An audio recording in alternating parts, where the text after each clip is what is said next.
magdi-discuss tayo ng natin sa SIA. First is sa assessment 1.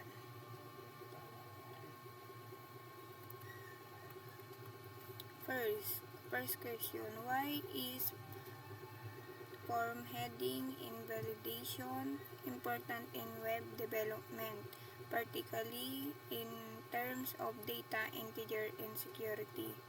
First is ensure data integer by validating input format. Mahalaga ang form heading in validation para tiyak tayong ang tamang data natin is maprotektahan, at yung sa web development natin is mula sa mga sa SQL tulad ng SQL injection, ganun po. Next, what are some key Laravel features that help prevent security match in SQL injection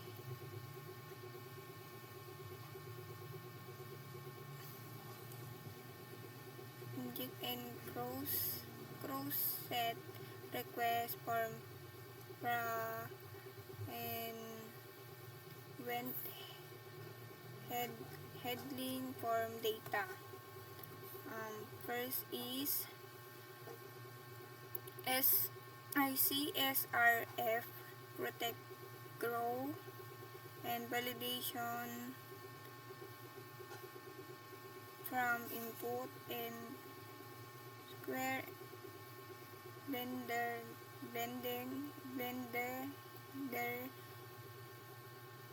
and SQL injection. And ginagamit ang Laravel ang mga feature tulad ng CSR token para maprotektahan ang mga form data mula sa mga banta ng natin dito sa lupa. And then third one, explain how you would create a basic form in Laravel using a lead temp and head and its submission in a controller. Includes an example of how you would define validation role. First, blood template CSRF and form and controllers. Ito yung example sa validating. And then next, 4. How can customizing the validation error message improve the user experience in the web application? First is customize message in the validation PHP files or direct in the controller. Second example is name required, please enter your name. Parang pinaghahanda ng customize na error message ang karanasan ng user dahil nagiging mas malinaw ang mga error. Number 5, what are the benefit of validation logic in Laravel application, and how those contribute to the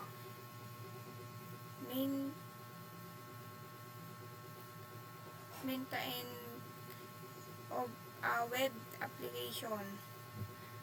First, reusable validation your roles in form requests, clear controllers in code.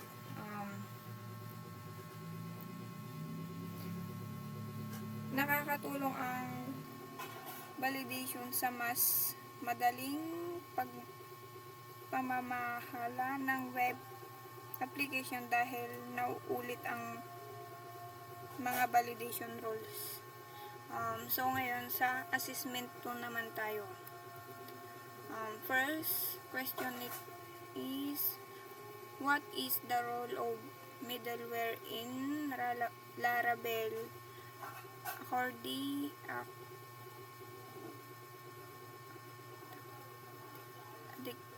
adaptive system, and how does it help protect hosts and resources from the access. Middleware in Laravel act as a filter that check requests before the application logic in the context of middleware like out. Ensure the only user can access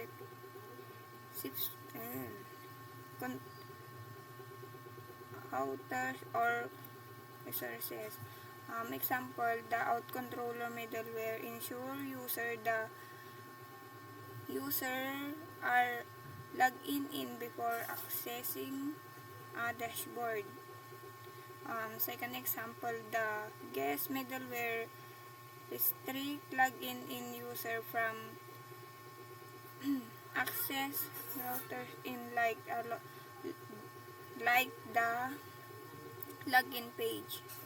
Second naman is, how those Laravel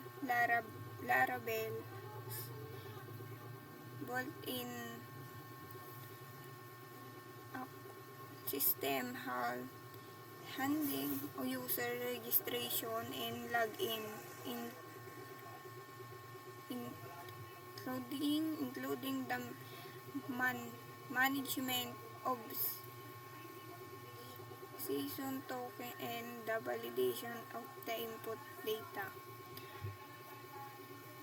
First, Laravel application system, the process of the user registration and login through. First, user registration. Nagbabalidate ang impormasyon tulad ng mga email at password bago itong isave sa data. Second, pangalawa is login process. Gumagamit ng security ng hash para sa mga password. Third is session management. Gumagamit ng session token para matandaan ang nakalagin na user ay bawal i-request. Third, explain the importance of security like SQL injection and prevention and XS protection and login in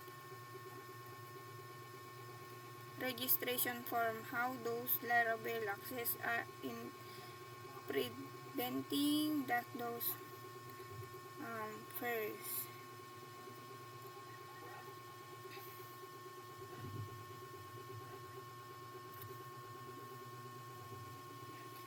maiwasan ang injection sa mga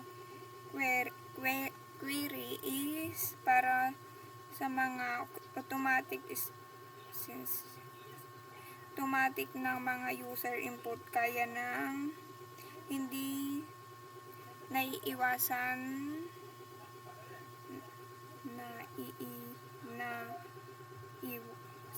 na isasagawa ang pangyayaring mga code. 4. How could you create a apply custom middleware in Laravel to restrict access to based on user role match in admin only route? First step is create middleware, run PHP artisan, make middleware role middleware, add logic in the middleware, check in the user roles, match the required roles from example natin ganyan sa paggawa ng middleware. And then ang pangatlo ay registration middleware, and add a middleware to the kernel PHP, apply in the roles. Ganyan ang gawin natin sa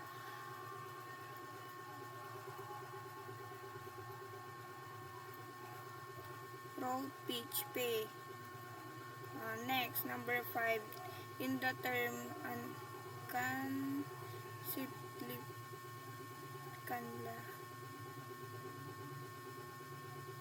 ability, how can Laravel accumulate in system be adapted in the handling a grow number of the user and request. First, season management, token base, load balance, and rate.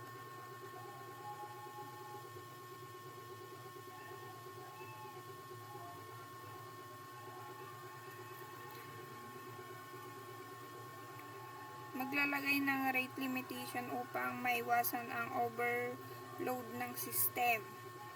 Sa load balance naman is gumagamit ng load balancer para hatiin ang traffic sa maraming services.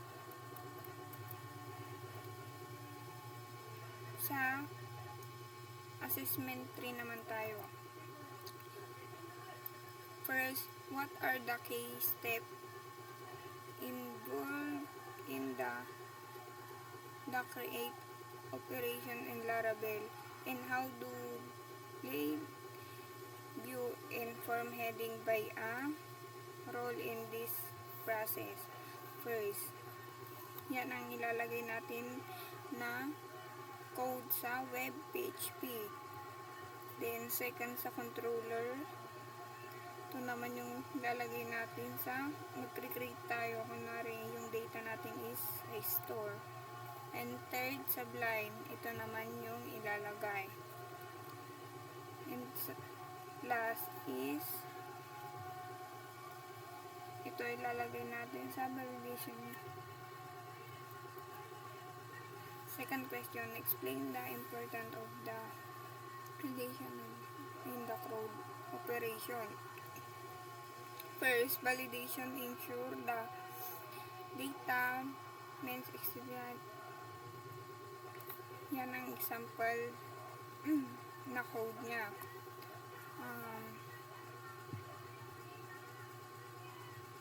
Mahalaga ang validation upang masiguradong ligtas ang input at tama ang ang mga data bago ito i-process. Gamitin ng Laravel ang CSRF at mga validation rules upang maiwasan ang security risk. And then, sa pangatlo naman is describe how you would implement in the red operation in Laravel to display the data from the database using both controllers and live view. First, ito, controllers mode. Dito yung ilalagay natin dito sa compact.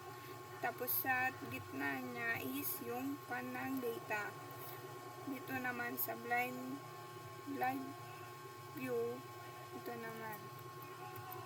Number 4, what is the product of the update operation in Laravel and how would you handle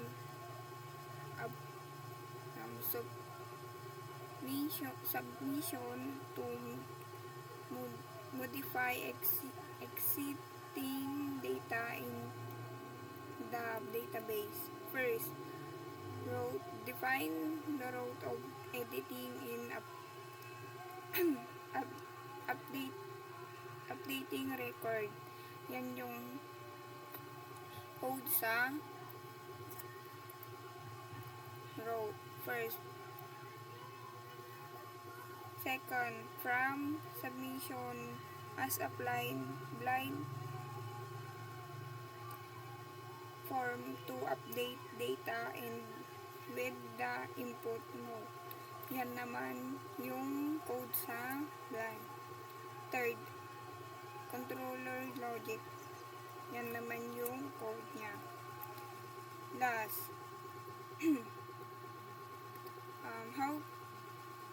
how can you ensure that the delete operation in Laravel in first confirmation, second soft deleted, yun yung third validation in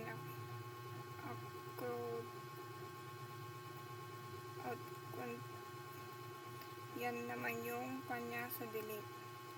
Next naman sa assessment 4 naman tayo. First, what is purpose of Google reCAPTCHA and how does it enhance the security? How do we first punta tayo sa Google and then nilagay natin ang kanang reCAPTCHA. And then sa pangalawa naman is sa question 2 naman is kung paano gamitin ng sa reCAPTCHA. First, go to reCAPTCHA admin, visit the Google reCAPTCHA. Second, register your webs, and then third, update domain of your product. And what is important, domain ensure that the reCAPTCHA keys are using only a federation website. And third naman, install kung paano mag-install ng reCAPTCHA. From installing the necessary package to adding the reCAPTCHA file in the form. First, pupunta ka muna sa apps na natin na composer and then lagay natin ito. Second naman is mag-add tayo ng itong code na to sa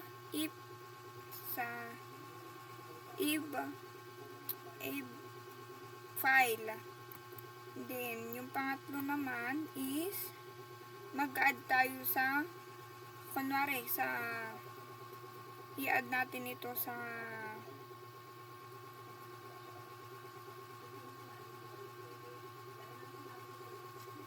login, ganon. Lagay natin sa register. And then, yung last is ito.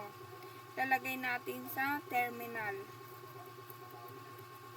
And then, pang-apat, explain how to validate reCAPTCHA response in the Laravel. First, ito ilalagay natin sa controllers. Itong code na to para pag pupunta na tayo sa Chrome is hindi mag-error kasi ito kailangan nandun sa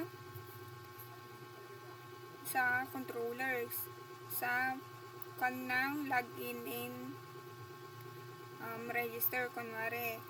And then 5, how can customizing error message in the reCAPTCHA? First, add customized validation message. Kunwari, ilalagay natin, please confirm you are not a robot. Second, hiding error and controllers. Din ito. Lalagay natin din. Assessment 5. First, what is the purpose of integer OTP functionality into a Laravel application and how does it enhance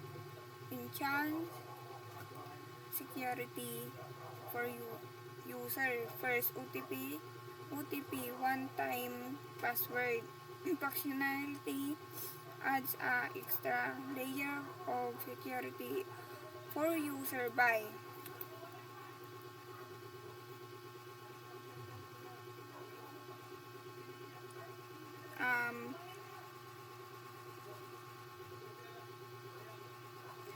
ang OTP ay nagbibigay ng karagdagang proteksyon laban sa mga hindi pa pag-access sa tulad ng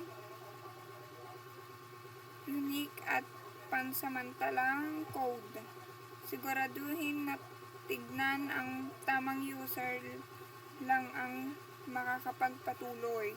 Parang yung mga gumagamit lang yung kailangan na gumamit kasi kahit maglalagin ka is wala naman sa'yo yung kunwari yung Gmail, wala naman sa'yo yung Gmail niya, wala din kasi dun siya mag-send ng OTP. Second,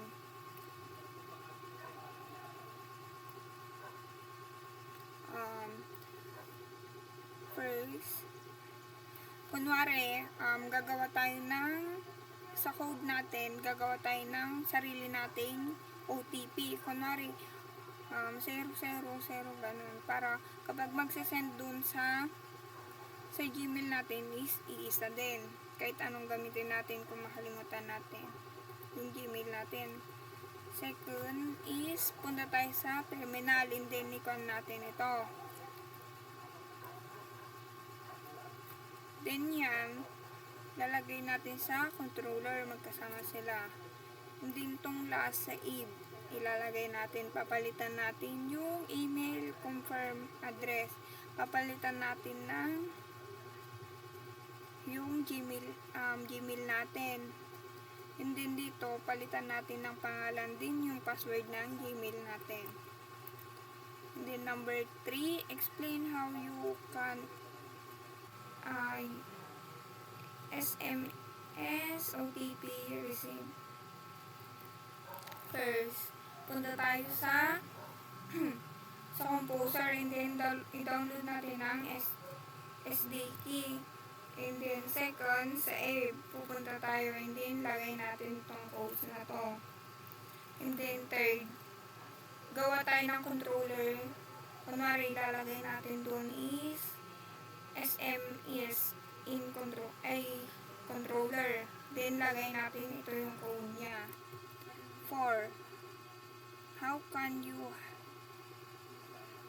verification in Laravel? Describe the process in validating the OTP in the necessary step to hide success or first, store OTP in validation. Yan yung code niya. Pangalawa, ganyan. First, ito ay lalagay natin sa controller. Then, ito, wait.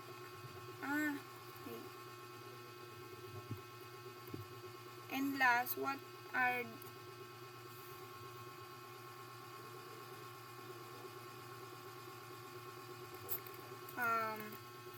dito is ang OTP sa OTP validation is